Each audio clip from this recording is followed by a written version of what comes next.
Hello, hello, hello. Welcome to Money Monday.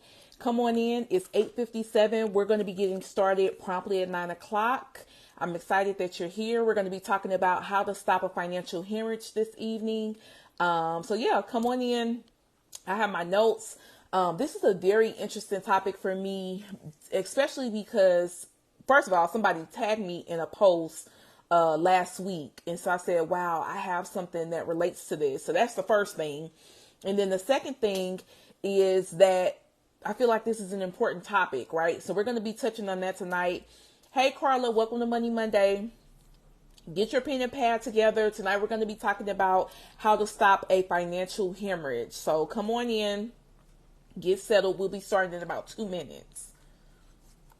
And I have my notes as always. So I'm very excited about that. You guys know I love a good I love a good list. I love a good notes. I just love it. It keeps me on track. So hopefully you all are having a great week on this crazy Monday.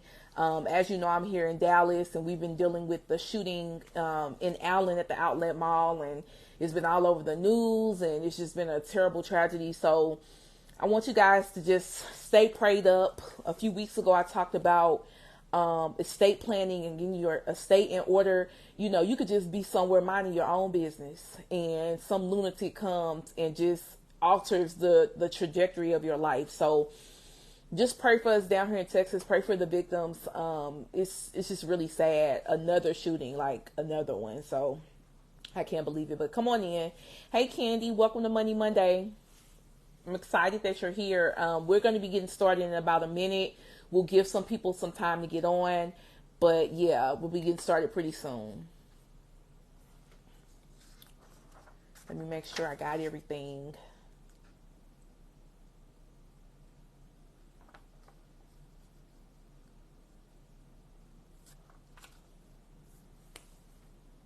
Hopefully your Monday is going well. Make sure everything is in good order. Okay, I think I'm good. So let's give people an opportunity to come in. You guys know I started at 9 o'clock. So once 9 hits, we'll go ahead and get started.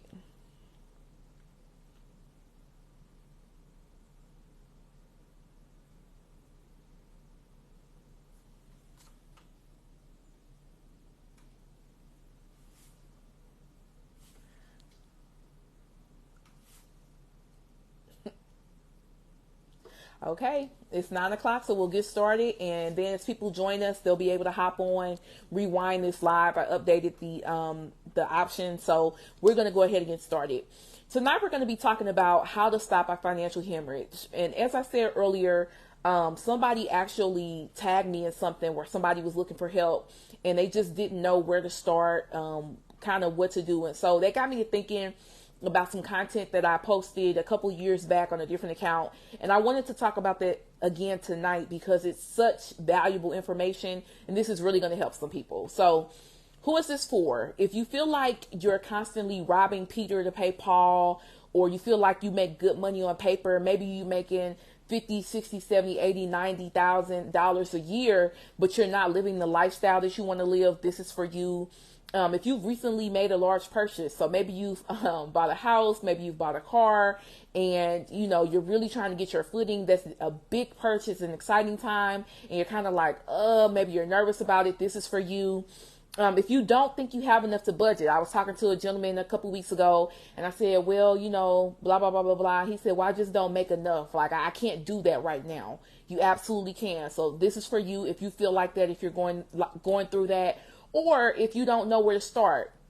A lot of times with our money, and especially with budgeting, we make it so much harder than it has to be. And we just feel like we're in a space where we don't know what to do, right? And sometimes when you're in that space where you don't feel like you know what to do, you don't know where to start, it paralyzes you. But maybe you just need a roadmap. Maybe you need a blueprint. Maybe you need somebody that's going to help you, give you a checklist, whatever it is, this is for you. Okay. So if you're going through any of those, or you just feel like your money is not where it should be or where you want it to be, this is for you. So let's jump into it. There are basically 3 ways for you to stop a financial hemorrhage. Okay. The first thing that you have to do is stop spending. You want to stop spending temporarily, at least for a week. only focusing on the necessities so that you can kind of get a handle on your money. As you're not spending, right? When you're in that 1 or 2 week time period where you're not spending any money, the number one thing that you want to do first is, after you stop spending, is do a money inventory. Now, a money inventory is just what it says. It's an inventory of your money. It's going to give you a comprehensive look at where you stand financially. It's going to tell you how much is coming in, how much is going out, what are your obligations, how much they are, if your expenses are more than your income. It's going to give you all that information once you complete your money inventory, and then you have a clearer picture to view, right?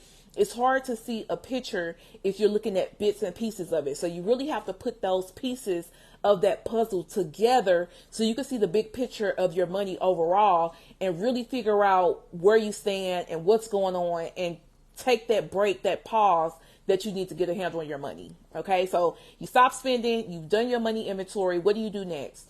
The next thing you need to do is create a budget. Okay, like yesterday. If you do not have a budget that's written down, not on a piece of paper, not on an old envelope that's in your purse, no. You need an actual budget that's on a piece of paper with a pen. Maybe it's an electronic budget that you're keeping up with. It's going to help you align your current reality to where you want to be. So your budget is going to be your new roadmap. It's going to tell you how to move forward, where to go, what to do, what needs to be paid when, and all of that good stuff. It's going to help you level set your spending. So you're not going to be having all this extra money. You're not going to have all this extra money with no place to go. You're going to give all those dollars a home so that you can live the type of life you want to live, right? So you can go on vacation, so you can upgrade your car, so you can go back to school, whatever it is that you want to do, your budget's going to help you do that. As I said earlier, you guys know this, I'm a project manager, and one of my major responsibilities in my role is to manage our budget. Now, if a $1 billion company has a budget, and the budget that I'm working with right now is about $7 million for all of my projects. If a $1 billion company has a budget and they are sticking to it, and they want to know who's overspending, why they're overspending, what they're spending on, they want to know if somebody works 1 hour overtime, why don't you have a budget?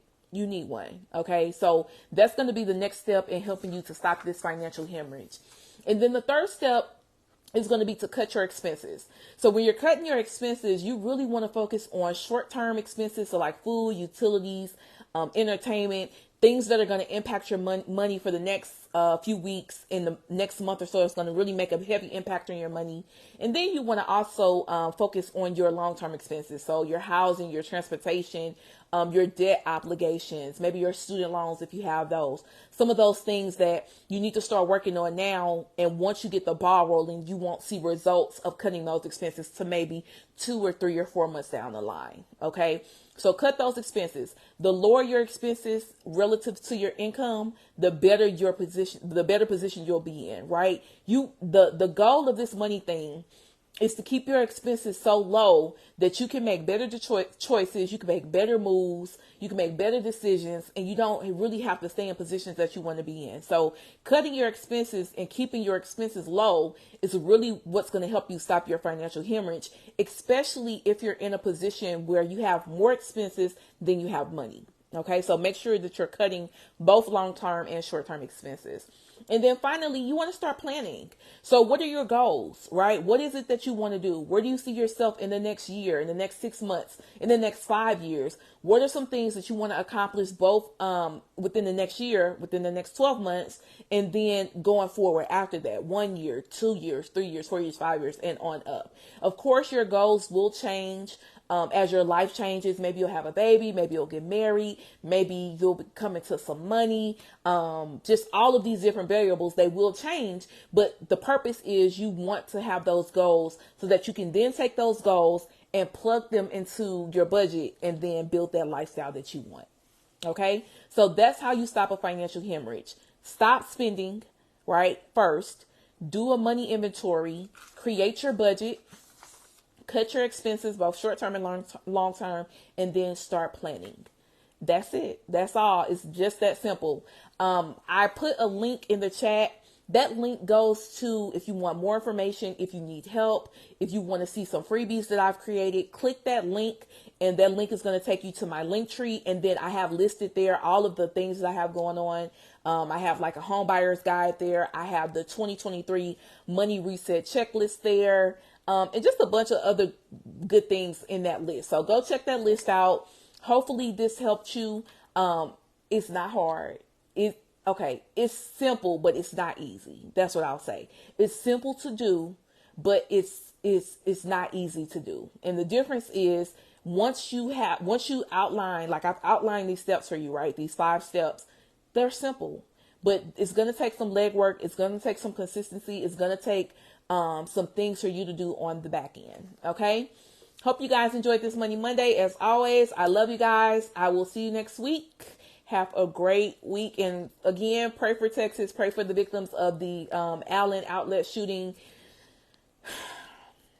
Silly. So I'll talk to you guys later. Thanks for joining Money Monday. Bye-bye.